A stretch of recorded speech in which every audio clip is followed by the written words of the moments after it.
এই দ্বীপের নাম সন্দ্বীপ। বাংলাদেশের দক্ষিণ পূর্ব উপকূলে ছোট এক দ্বীপ। অনেকেই ভাবেন এত কেবল আরেকটা অবহেলিত এলাকা, কিছু মাছ, কিছু নোনা জল আর দূরের কষ্ট। কিন্তু আপনি জানেন কি, এই দ্বীপ এক সময় স্বাধীন ছিল।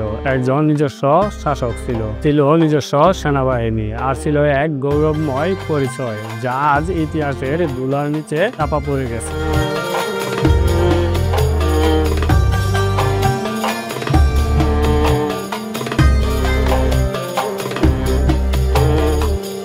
চলুন ফিরে যাই ১৬শ শতকে। সমুদ্রপথে ভ্রমণকারী পর্তুগিজ নাবিকেরা যখন বঙ্গোপসাগরে আসা যাওয়া করত, তারা এই দ্বীপের নাম নিত সম্মানের সঙ্গে কিংডম অফ সন্দ্বীপ। কেন? কারণ তখন এই দ্বীপের শাসক ছিলেন একজন সাহসী নেতা, দেলোয়ার খান। তিনি ছিলেন একসময় মুঘলদের সেনা, কিন্তু ভাগ্য বদলে তিনি হয়ে ওঠেন সন্দ্বীপের শাসক। নিজেই দ্বীপ শাসন করেন স্বাধীনভাবে। তার ছিল নিজস্ব সেনাবাহিনী, নৌপথের নিয়ন্ত্রণ, এমনকি ট্যাক্স আদায়ের ক্ষমতা।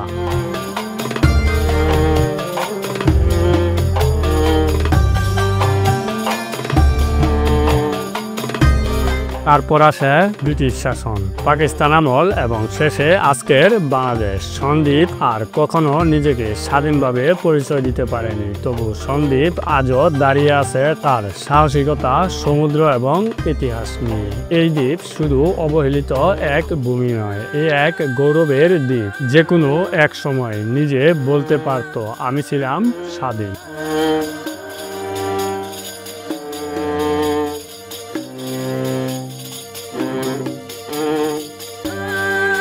বর্তমানে সন্দ্বীপ চট্টগ্রাম জেলার অন্তর্গত একটি দ্বীপ উপজেলা। এর চারপাশ ঘেরা বঙ্গোপসাগর দিয়ে। আয়তন প্রায় ৭৬২ বর্গ কিলোমিটার। সরাসরি সড়কপথ নেই, মূল ভূখণ্ডের সঙ্গে যোগাযোগ এখনো নৌপথেই সীমাবদ্ধ।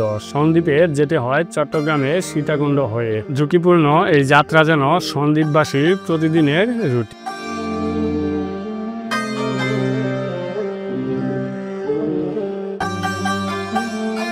সন্দ্বীপ উপজেলা চট্টগ্রাম ৩ সংসদীয় আসনের অন্তর্গত। এর রয়েছে ১৫টি ইউনিয়ন ও একটি পৌরসভা। সন্দ্বীপের নিজস্ব উপজেলা পরিষদ, থানা, প্রশাসনিক কাঠামো থাকলেও কেন্দ্রের দৃষ্টি এ দ্বীপের দিকে খুব একটা পড়ে না। ৩ লক্ষাধিক মানুষের জনপদ যেন অনেকটা রাষ্ট্রের সীমার বাইরে পড়ে আছে।